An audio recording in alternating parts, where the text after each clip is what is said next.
Flash Info sur Al24 News, bonsoir à tous.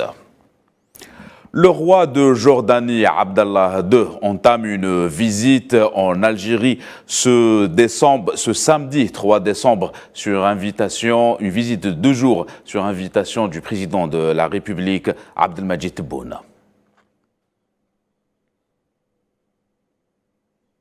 Le Premier ministre palestinien Mohamed Shtayyeh a appelé les Nations Unies à proposer une nouvelle initiative de paix au Moyen-Orient afin de mettre fin à l'occupation des territoires palestiniens. Cet appel a été lancé lors d'une rencontre virtuelle organisée par la Commission économique et sociale pour l'Asie occidentale au siège de l'ONU à New York, en vue de marquer la journée internationale de solidarité avec le peuple palestinien. Le chef du gouvernement a notamment exhorté les membres de l'ONU de tenir l'entité sioniste pour responsable des crimes qu'elle a commis contre les Palestiniens. 46e conférence sur le Sahara occidental, le COCO poursuit ce samedi à Berlin. Pour ce dernier jour de la conférence, le COCO a réaffirmé son soutien au principe d'autodétermination au peuple du Sahara occidental et la mise en place du référendum au Sahara occidental, comme le prévoient les accords de 1991 et 1997.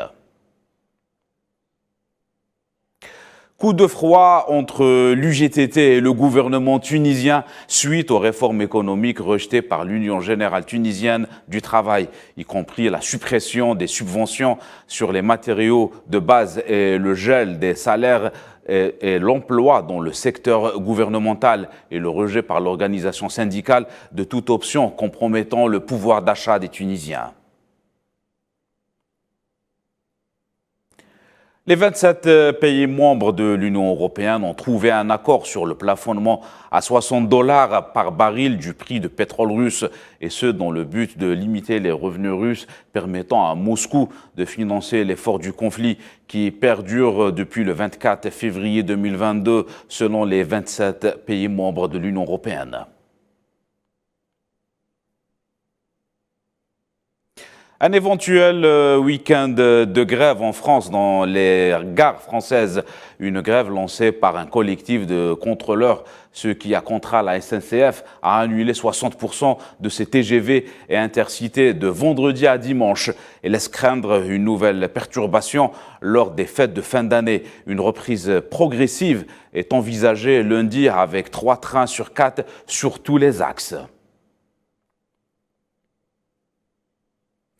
Au Pérou, le président Pedro Castillo dit rester au pouvoir quoi qu'il arrive, en référence à la décision du Parlement de débattre de sa destitution la semaine prochaine. Une déclaration qui survient dans un contexte d'un début d'une crise politique.